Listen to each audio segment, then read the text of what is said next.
আসসালামু আলাইকুম। এটিএন বাংলার গ্রামগঞ্জের খবরে সবাইকে স্বাগত জানাচ্ছি। আমি নাইম ফাথম মুবিন। শুরুতেই পিআরবি কেবলস সংবাদ শিরোনাম। নোয়াখালীর ভাসানচরে গেল ১,৬৪২ জন রোহিঙ্গার প্রথম দল।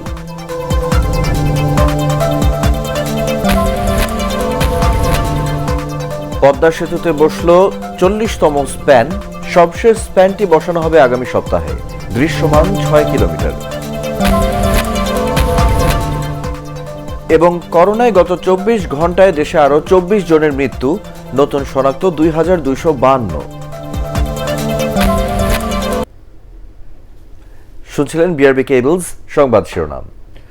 ভাসানচর পৌঁছেছে ১,৬৪২ জন রোহিঙ্গা। দুপুরে তারা সেখানে পৌঁছানোর পর করোনার কারণে সবার শরীরের তাপমাত্রা মাপা হয়। এরপর হাত ধুয়ে জেটি থেকে গাড়িতে করে তাদের আবাস স্থলের দিকে নিয়ে যান কর্মকর্তারা। এর আগে সকালে চট্টগ্রামের পতেঙ্গার নৌবাহিনী ও কোস্টগার্ডের ঘাট থেকে তাদের নিয়ে যাত্রা শুরু হয়।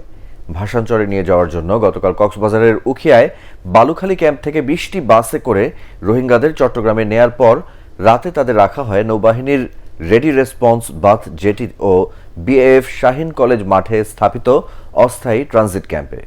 এরই মধ্যে ভাসানচরে যেতে ইচ্ছুক রোহিঙ্গাদের জন্য মজুত করা হয়েছে ৬৬ টন খাদ্য সামগ্রী। রোহিঙ্গাদের খাদ্য ও পোশাক সহ সকল সুবিধা নিশ্চিত করতে ভাসানচরে কাজ করছে বিভিন্ন এনজিও। রোহিঙ্গারা জানিয়েছে, সুস্থ পরিবেশে বসবাস করতেই কক্সবাজার থেকে স্বেচ্ছায় তারা ভাসানচরে গেছেন।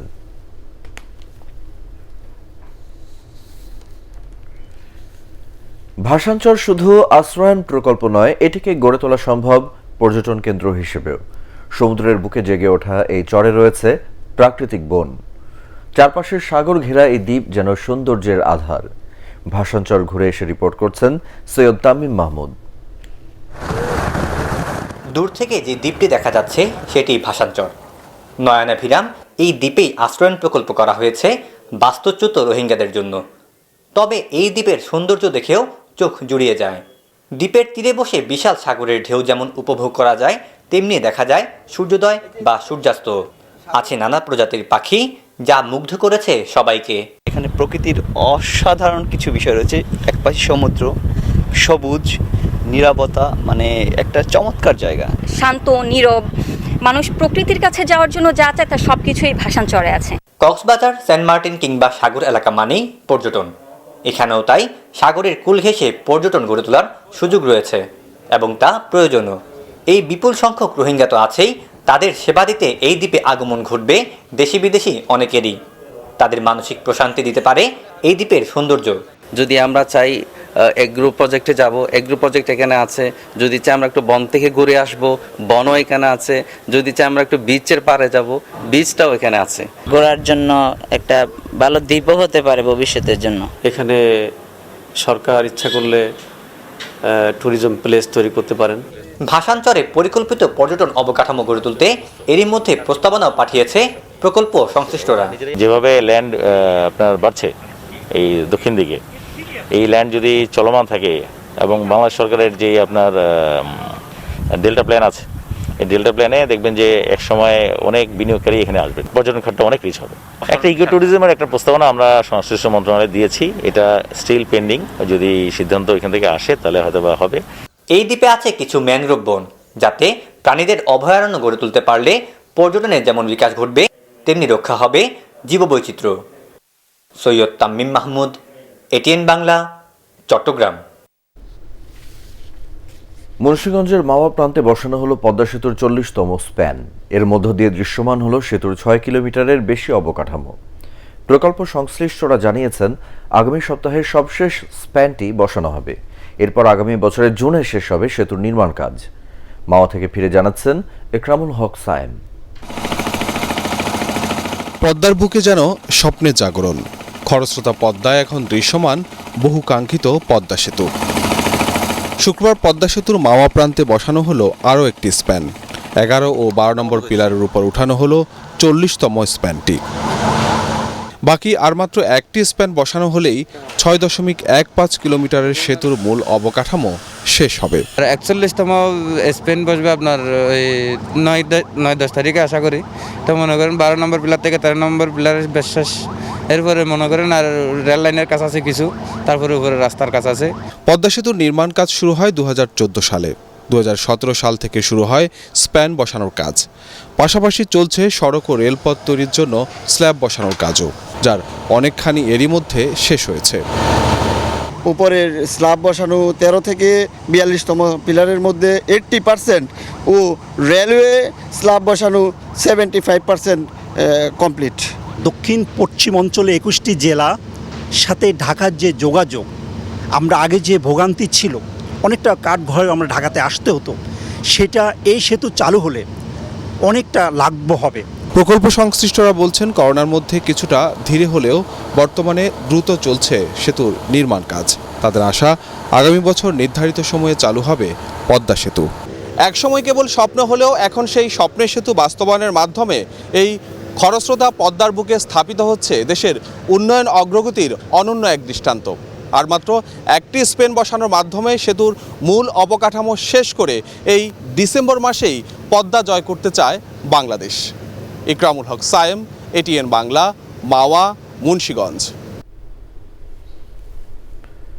করোনা ভাইরাসে আক্রান্ত হয়ে গত 24 ঘন্টায় দেশে 24 জনের মৃত্যু হয়েছে। এ নিয়ে মৃতের সংখ্যা বেড়ে দাঁড়ালো 6,772। এ সময় 15,430টি নমুনা পরীক্ষা করে নতুন শনাক্ত হয়েছেন 2,252 জন। এ নিয়ে দেশে মোট করোনা শনাক্তের সংখ্যা 4,73,991। 24 ঘন্টায় শনাক্ত বিবেচনায় আক্রান্তের হার 14.59%। একদিনে নতুন করে সুস্থ হয়েছেন 2,572 জন। মোট সুস্থ 3,90,951। সুস্থতার হার 82.48%। স্বাস্থ্য অধিদপ্তরের সংবাদ বিজ্ঞপ্তিতে এসব তথ্য জানানো হয়। মৃতদের মধ্যে 20 জন পুরুষ ও 4 জন নারী। এর মধ্যে ঢাকা বিভাগে সর্বোচ্চ 14, ময়মনসিংহে 3, চট্টগ্রাম ও বরিশালে 2 এবং রাজশাহী, সিলেট ও রংপুর বিভাগে 1 জন করে মারা গেছেন। শীতে করোনায় আক্রান্ত ও মৃত্যুর হার বাড়লেও অন্যান্য দেশের তুলনায় বাংলাদেশে সংক্রমণের হার ও মৃত্যু হার কম বলে মন্তব্য করেছেন স্বাস্থ্যমন্ত্রী জাহিদ মালেক। দুপুরে মানিকগঞ্জে কাঁচা ও পাকা মালের আড়ত উদ্বোধনকালে তিনি এ মন্তব্য করেন। করোনা সংক্রমণ থেকে বাঁচতে সকলকে মাস্ক ব্যবহারেরও তাগিদ দেন স্বাস্থ্যমন্ত্রী। জেলা আওয়ামী লীগের সাধারণ সম্পাদক অ্যাডভোকেট আব্দুস সালাম সহ অন্যান্যরা এ সময় উপস্থিত ছিলেন।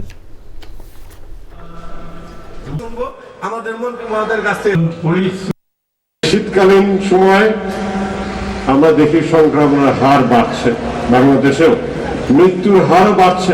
ভালো থাকতে হলে পরে আমাদের সকলের প্রয়োজন, আপনাদের প্রয়োজন।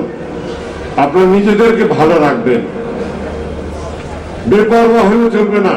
আগে জীবন রক্ষা করতে হবে এবং তার একমাত্র হাতিয়ার হলো এই যে যেটা আপনার পরে আছেন, মাস্ক।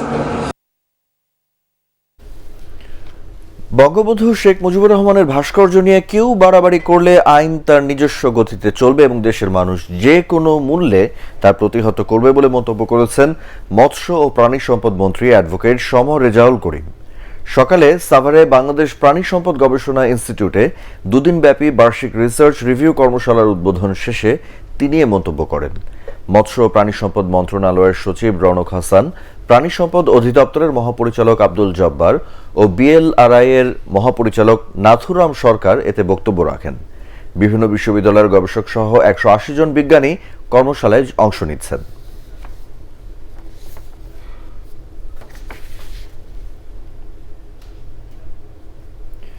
বঙ্গবন্ধুর ভাস্কর্য নিয়ে রাজপথে কোনো নৈরাজ্য তৈরি ও আইন শৃঙ্খলার অবনতির চেষ্টা করা হলে সরকার কঠোর হাতে তা দমন করবে বলে জানিয়েছেন তথ্য প্রতিমন্ত্রী ডক্টর মুরাদ হাসান।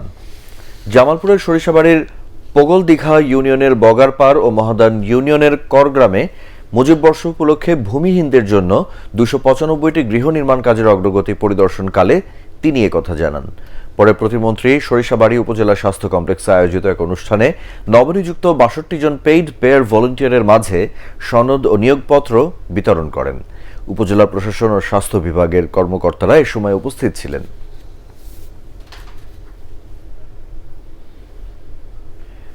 কৃষি খাতে প্রণোদনা প্যাকেজের পর্যাপ্ত অর্থ ছাড় না পাওয়ায় চাপ বেড়েছে ডিসেম্বর মাসে। ব্যাংকগুলোকে এই সময় ঋণ দিতে হবে 5,000 কোটি টাকা। অথচ গত 8 মাসে কৃষিতে মাত্র 2,565 কোটি টাকার ঋণ বিতরণ হয়েছে। সুবিধা পেয়েছেন প্রায় 1,07,000 কৃষক। বাংলাদেশ ব্যাংক জানিয়ে দিয়েছে, নির্ধারিত সময়ে ঋণ বিতরণে ব্যর্থ ব্যাংকের বিরুদ্ধে ব্যবস্থা নেওয়া হবে। শারফুল আলমের রিপোর্ট। ব্যবসা বাণিজ্যের পাশাপাশি করোনায় ক্ষতিগ্রস্ত হয়েছে দেশের কৃষি খাত। প্রয়োজনীয় অবকাঠামোর অভাবে সময়মতো চাষাবাদ করতে পারেননি অনেকেই। কয়েক দফা বন্যায় ক্ষতি হয়েছে ফসলেরও। করোনাকালীন পরিস্থিতি বিবেচনায় কৃষিকে গুরুত্ব দিচ্ছে সরকার। উৎপাদনের চাকা সচল রাখতে প্রান্তিক পর্যায়ে কৃষি অর্থনীতি ও কৃষককে সহায়তা দিতে 4.5 ভাগ সুদে 5,000 কোটি টাকার প্রণোদনা প্যাকেজ ঘোষণা করা হয়। 12,000 কোটি টাকার পাশাপাশি আমাদের বিতরণ হয়ে গেছে। এইটা হয়তো নিয়ার অ্যাবাউট 50% হয়েছে, কিন্তু আপনাদের বুঝতে হবে যে কৃষি ঋণের কিন্তু একটা মৌসুম আছে, মৌসুম ভিত্তিক একটা কাজ হয়। কৃষি ঋণের ব্যাপারে আপনি জানেন সবগুলো ব্যাংকে কিন্তু টার্গেট দেওয়া আছে। ওই টার্গেট যদি তারা ফুলফিল করতে না হয় তাহলে কিন্তু তাদের ওইখানে কিন্তু একটা পেনাল্টি হয়ে যায়। এই সপ্তাহে সপ্তাহে কিন্তু আমরা এটা কিন্তু সার্ভে করছি, তাদের এই স্টেটমেন্ট আমরা যাচাই বাছাই করছি। বাংলাদেশ ব্যাংকের তথ্য অনুযায়ী নভেম্বর পর্যন্ত প্রণোদনা প্যাকেজে কৃষি ঋণের আওতায় 1,07,796 জন কৃষককে 2,565 কোটি 54 লাখ টাকা বিতরণ করা হয়েছে। অবশিষ্ট ঋণ বিতরণ করতে হবে চলতি মাসের মধ্যেই। এটা খুবই দুঃখজনক এবং এখানে আমি মনে করি যে যারা এই ঋণটা বিতরণ করছে তাদের আন্তরিকতার অভাব আছে, তাদের উদ্যোগের অভাব আছে। যে টাকাটা প্রণোদনা হিসেবে ঘোষণা করা হয়েছে তারা প্রকৃত ক্লায়েন্ট যারা আছে তাদের কাছে এই ঋণটা পৌঁছে দেয়। এখন যদি বাংলাদেশ ব্যাংক শক্ত অবস্থানে না যায় তাহলে এই অল্প সময়ের মাঝে বাকি 50% ঋণ ডিসবার্স করা এটা খুবই অসুবিধা, খুবই অসম্ভব বলে মনে হয়। কৃষি খাতে প্রণোদনা ঋণ বিতরণে সরকার ব্যাংকগুলোকে যে বিশেষ সুবিধা দিচ্ছে তা বাস্তবায়নে ব্যাংকগুলোকে আরও বেশি আন্তরিক হওয়ার তাগিদ দিয়েছেন বিশ্লেষকরা। শারফুল আলম, এটিএন বাংলা, ঢাকা। বঙ্গবন্ধুর ভাস্কর্য নিয়ে কটূক্তিকারীদের গ্রেপ্তার ও দৃষ্টান্তমূলক শাস্তির দাবিতে ঝালকাঠিতে মানববন্ধন করেছে জেলা আওয়ামী লীগ। সকালে পৌরসভার সামনের সড়কে এ কর্মসূচি পালন করা হয়। মানববন্ধন চলাকালে বক্তব্য রাখেন জেলা আওয়ামী লীগের সভাপতি সর্দার শাহ আলম, সাধারণ সম্পাদক অ্যাডভোকেট খান সাইফুল্লাহ পনির ও পৌর মেয়র লিয়াকত আলী তালুকদার। ভাস্কর্য বিরোধী ও ধর্মীয় উন্মাদনা সৃষ্টিকারীদের কঠোর হাতে দমনের দাবিতে রংপুরে মানববন্ধন ও সমাবেশ করেছে মহানগর যুব মহিলা লীগ। প্রেসক্লাব চত্বরে মানববন্ধন ও সমাবেশে মহানগর আওয়ামী লীগের সভাপতি সাফিউর রহমান শফি, সাধারণ সম্পাদক তুষারকান্তি মণ্ডল ও মহানগর যুব মহিলা লীগের সভাপতি শাহনাজ বিউটি বক্তব্য রাখেন।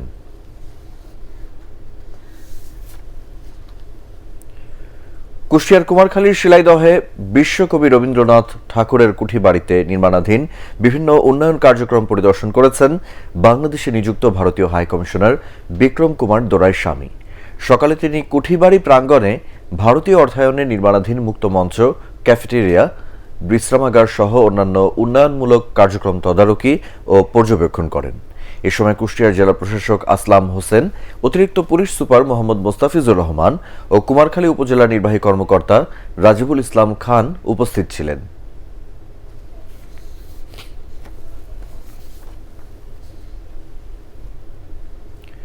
নানা আয়োজনে পালিত হচ্ছে মুক্তিযুদ্ধের অন্যতম সংগঠক ও আওয়ামী যুবলীগের প্রতিষ্ঠাতা চেয়ারম্যান শেখ ফজলুল হক মনির 81তম জন্মদিন। এ উপলক্ষে কুমিল্লায় মহানগর আওয়ামী লীগ কার্যালয়ে বঙ্গবন্ধু ও শেখ মনির প্রতিকৃতিতে ফুল দিয়ে শ্রদ্ধা নিবেদন করেন যুবলীগ নেতাকর্মীরা। মহানগর আওয়ামী যুবলীগের আহ্বায়ক ও জেলা পরিষদের প্যানেল চেয়ারম্যান আব্দুল্লাহ আল মাহমুদ শহীদ ও মহানগর আওয়ামী যুবলীগের যুগ্ম আহ্বায়ক হাবিবুর আল আমিন সাদি এ সময় উপস্থিত ছিলেন। নোয়াখালীতে শেখ ফজলুল হক মনির জন্মদিন উপলক্ষে জেলা আওয়ামী লীগ কার্যালয়ে মিলাদ মাহফিল, দোয়া ও আলোচনা সভা অনুষ্ঠিত হয়। সভায় সদর উপজেলা আওয়ামী লীগ সভাপতি অ্যাডভোকেট শিহাবুদ্দিন শাহিন, পৌর আওয়ামী লীগ সভাপতি আব্দুল ওয়াদুদ পিন্টু ও জেলা যুবলীগের আহ্বায়ক ইমন ভট্ট সহ অন্যান্য নেতারা বক্তব্য রাখেন। চলতি রবি মৌসুমে গম আবাদে উৎসাহ যোগাতে নাটোরের লালপুর উপজেলার 1220 জন চাষির মধ্যে বিনামূল্যে 20 কেজি করে গম বীজ বিতরণ করা হয়েছে। একই সাথে প্রত্যেক চাষিকে দেওয়া হয়েছে রাসায়নিক সার।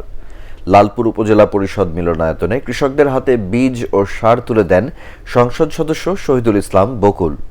ভারপ্রাপ্ত উপজেলা নির্বাহী কর্মকর্তা শাম্মী আক্তার ও ও উপজেলার কৃষি অফিসার রফিকুল ইসলাম সহ বিভিন্ন ইউনিয়নের চেয়ারম্যানরা এ সময় উপস্থিত ছিলেন।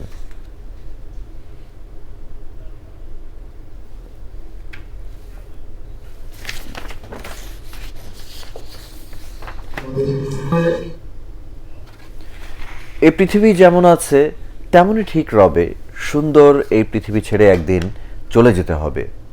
বিখ্যাত এই গান সহ অসংখ্য মরমী গানের রচয়িতা চারণ কবি বিজয় সরকারের ৩৫তম মৃত্যুবার্ষিকী আজ। ১৯৮৫ সালের এই দিনে পশ্চিমবঙ্গের কেউটিয়ায় মারা যান তিনি। দেশের গান, বিচ্ছেদী গান, আধ্যাত্মিক ও মরমী গান সহ প্রায় ২,০০০ বিজয়গীতি রচনা করেন তিনি। ১৯০৩ সালের ২০শে ফেব্রুয়ারি নড়াইল সদরের ডুমদি গ্রামে জন্মগ্রহণ করেন এ মরমী সাধক। ২০১৩ সালে মরণোত্তর ২১শে পদকে ভূষিত হন তিনি। এমন গুণীর স্মৃতি সংরক্ষণে তেমন উদ্যোগ না থাকায় ক্ষোভ রয়েছে স্বজন ও সংস্কৃতি প্রেমীদের। কমপ্লেক্স আমরা নড়াইলবাসী অতি দ্রুত বাস্তবায়ন চাই, যাতে করে নড়াইল তথা দেশের মানুষ বিজয় সরকারের গান জানতে পারে, বুঝতে পারে এবং তাকে অনুসন্ধান করতে পারে। দালানটা এলোমেলো অবস্থা, জানলা দরজা খুলে পড়ে যাচ্ছে, প্লাস্টারগুলো ফেটে গেছে। বিজয় সরকার স্মৃতি কমপ্লেক্স করার জন্য মন্ত্রণালয়ে প্রস্তাব প্রেরণ করেছি এবং আমার জানা মতে আমাদের এই প্রস্তাবটা অলরেডি অনুমোদন হয়েছে। আমরা এখনও অফিসিয়াল চিঠিটা পাইনি, আশা রাখি অল্প কয়েকদিনের মধ্যেই পেয়ে যাব। বিজয় দিবস উপলক্ষে চাঁপাইনবাবগঞ্জে শুরু হয়েছে দিবারাত্রি ক্রিকেট টুর্নামেন্ট। শিবগঞ্জ উপজেলার সীমান্তবর্তী তারাপুর ঈদগাহ মাঠে এই টুর্নামেন্টের উদ্বোধন করেন সংসদ সদস্য ডাক্তার শামিল উদ্দিন আহমেদ শিমুল। উদ্বোধনী খেলায় তারাপুর ক্রিকেট একাদশ ৭ উইকেটে ঘুঘুডাঙ্গা ক্রিকেট একাদশকে হারায়। টুর্নামেন্টে 10টি দল অংশ নিচ্ছে।